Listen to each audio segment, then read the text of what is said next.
سرخط مهمترین خبرها. در تاجیکستان دعوت بهاری به ارتش آغاز می شود. 27 میلیون سومانی برای بلیت حربی و نورالله علیف ورزشکاری معروف تاجیک را در امریکا غارت کردند.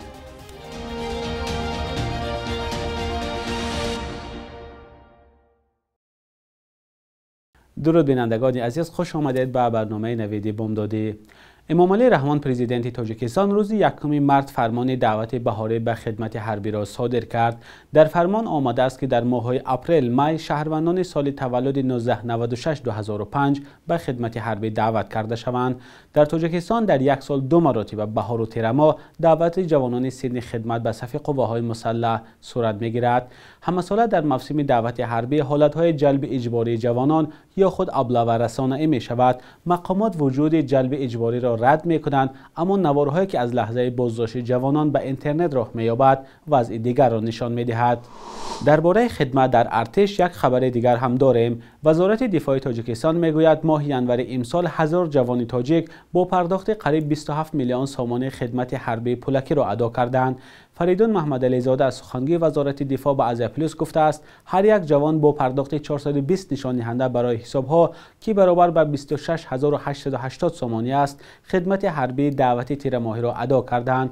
با گفته سخنگوی وزارت دفاع این گروه جوانان خدمت حربی را در مرکزهای حربی تعلیمی لاهور و تاج محل شهر دوشنبه، پایگاه مرکزی تعلیمی حربی فخرآباد ولایت ختلان و پایگاه تعلیمی حربی فیلال دانشکده حربی وزارت دفاع در ولایت سوغد ادا کردند.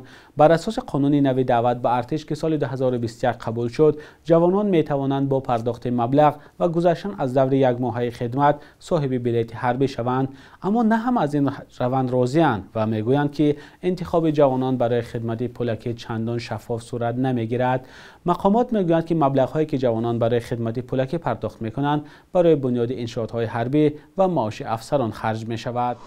در اولین روز ماه مارس گروه از اختیاریان یا رضاکاران سمرقند به خوجند آمدند و برای کودکان معیوب و نیازمند دسترخوان خیریه آراستند. آنها هدف از چنین اقدام را تحکیم دوستی و رفاقت بین دو کشور همسایه نامیدند. به این کاری آنها رضاکاران و حجم‌نگاران سوغدی نیز همراه شدند. نورسان از این اقدام خیلی شاد گشتند. فرزان محمدی در همین باره گزارش می‌دهد. چاشت یا خوراک نصف روزی تعلیم گیرندگان مکتب اینترنت شهر خوجند در این روز به طور غیر مقرری آغاز یافت. برای آنها چند از اختیاریان یا رضاکاران از ازبکستان آمده و آش سمرقندی پختند. ما 3 سال بعد چنین نیت داشتیم که برای برادر شهری سمرقند و خوجند باید اقدام انجام دهیم. این آغاز کار ما با این مقصد است و آینده نیت داریم مسابقه های ورزشی و دیگر اقدام های خیرخواهانه را دوام دهیم. حالا فقط برای کودکان آش و برنامه فراغتی تهیه کرده ایم.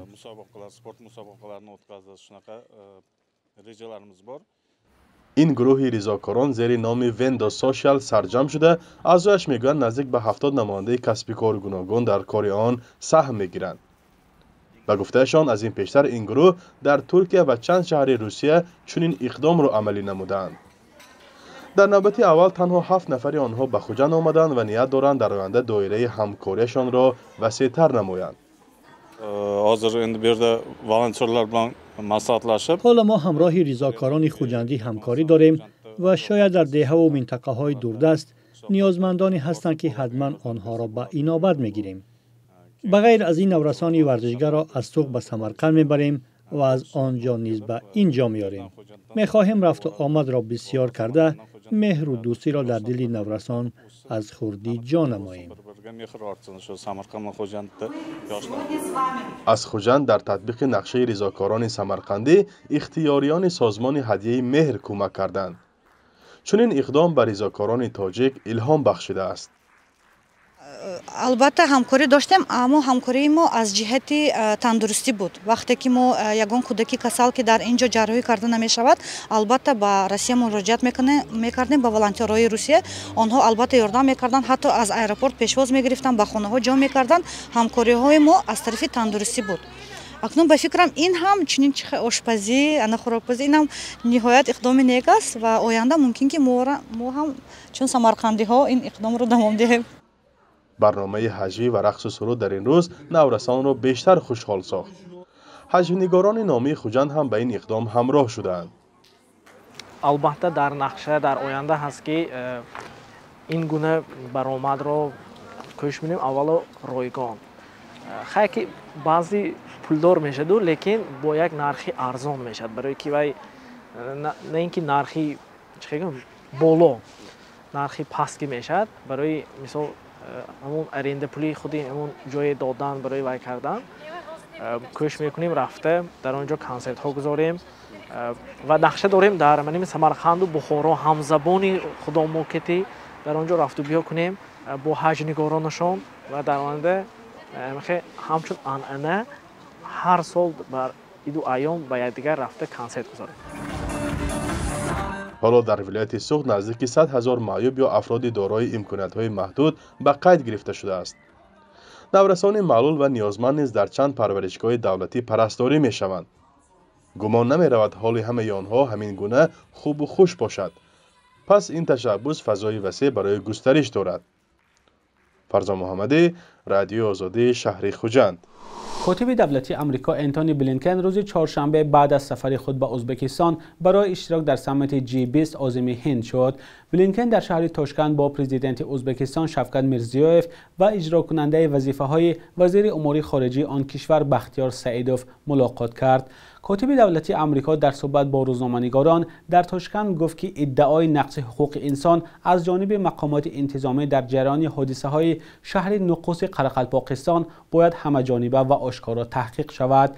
اعتراضها در قرقلپاکستان و ازبکستان بعد آن شروع شدند که طرح نو کنستیتوسیای آن کشور نشر گردید. در طرح نو مقام قرقلپاکستان همچون جمهوری مستقل بیکار و آن از حق اخراج شدن از هیئت ازبکستان محروم گردیده بود.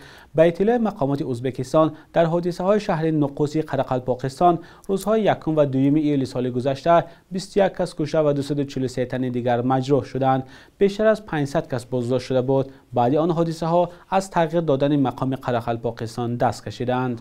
نورالله علیف ورزشکار معروف تاجیک را در آمریکا غارت کردند. این ورزشکار روز یکم مارس در صحبت با سامانه روسی تشکیلات UFC گفت 2 روز پیش ماشین آنها را غارت کردند و همه لباس و سمکه های او به یغما رفت. این ورزشکار نگفت که حادثه در کدام گوشه آمریکا رخ داده است و جنایتکاران پیدا شدند یا نه. نورالله علیف با لباس‌های ورزشی در تنش بوده اشاره کرده گفت تنها همین قدر لباس دارد. او همچنین از تشکیلات UFC برای کمک در این حالت تشکر کرد. نورالله علیف هفته گذشته اولین رقابتش را در تشکیلات معروف UFC برگزار کرد و در آن غلبه به دست آورد. او اولین ورزشکار از تاجیکستان در این تشکیلات معروف می باشد. بخش یک روز تاریخ را همکارم خیرامان بقازاده تقدیمتان می کند که مهمترین تحولات تاریخی در روز 2 مارس را فرا می گیرد.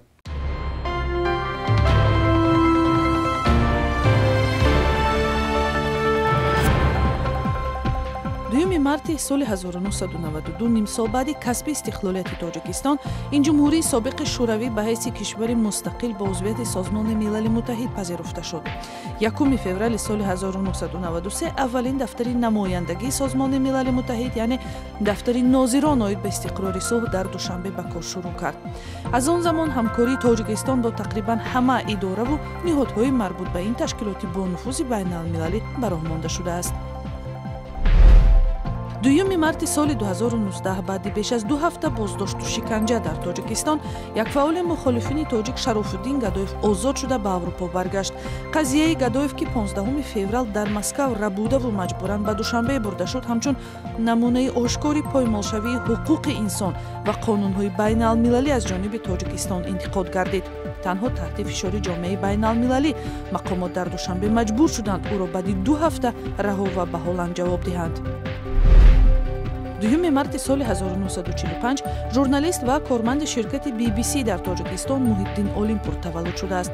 аз аввалин хабарнигорони тоҷики ширкати давлатии Бритониё дар бахши форсии BBC дар бораи охирин таҳаввулоти сиёсиву фарҳангии Тоҷикистон гузоришҳо таҳия мекард. ӯ ҳамчун аксбардори зебоипараст ҳам маъруф буд ва баъди маргаш борҳо намоиши аксҳои ӯ дар кишвар ва берун аз он барпо шудааст. 12 декабри соли 1995 аз дасти гурӯҳи силоҳбадасте кушта шуд ва қатли ӯ чун занҷирае дар қатлҳои афроди саршинос таҳқиқ ва муҳокима гардид. شبانه روز گذشته قرب دلاری آمریکایی کم پایان رفته ارزش روبل روسی باشد به تغییر مانده است. صبح 2 مارس در بانک‌های تجارتی تاجیکستان 100 دلار آمریکایی تا 1088 سومانی ارزش دارد. 1000 روبل روسی باشد به 144 سومانی برابر است. قرب رسمی بانک ملی تاجیکستان برای امروز چنین تعیین شده است.